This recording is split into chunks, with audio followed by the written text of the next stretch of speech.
Tara, luto tayo. Eto nga po pala ang honey butter chicken na niluto ko na talaga namang masasabi ko na ang sarap niya guys.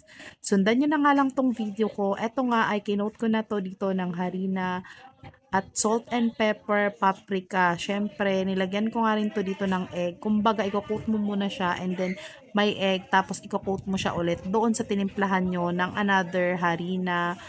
Tapos meron siyang salt, pepper, paprika, magic sarap, at kung ano pang gusto nyong ilagay. Kung gusto nyong lagyan ng powder na garlic or onion, pwede yon. And after that, eto na, nagisa nga ako dito sa butter ng sibuyas at bawang. Yes, ganyan ko nga lang siya guys niluto.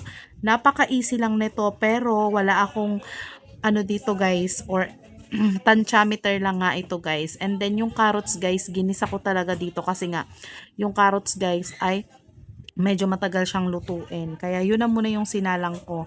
Syempre, oyster sauce guys. Lalagyan nyo siya dito ng oyster sauce, yung carrots, para malasa siya. Once na niluto niya, kasi mismo yung chicken guys ay malasa na talaga yun. Kasi nga, sa chicken pa lang ay tinimplahan na siya natin. And after that, kapag okay na to, takpan nyo. Yung tipong luto na talaga siya, isasalang nyo na rin dito yung chicken.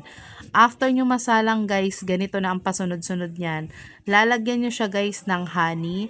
At lalagyan nyo pa dito guys ng sesame seed kapag luto na. Lalagyan nyo pa rin to dito guys ng oyster sauce.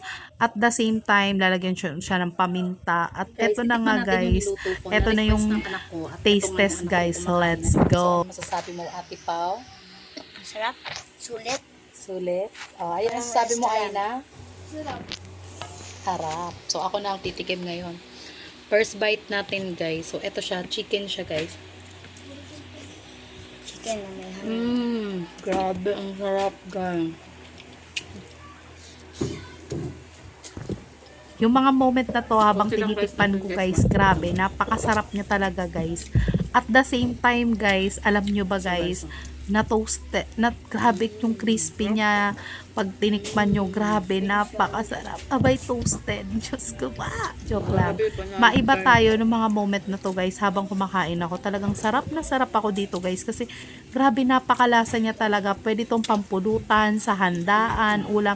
Actually, sa mga niluluto ko, madalas mag-request dito ay yung anak kong babae. Ito yun. O, dito. Sarap. Sulit. Parang restaurant. Sarap. Ikaw, Aina. Masasabi mo? Oh, yeah. O, diba?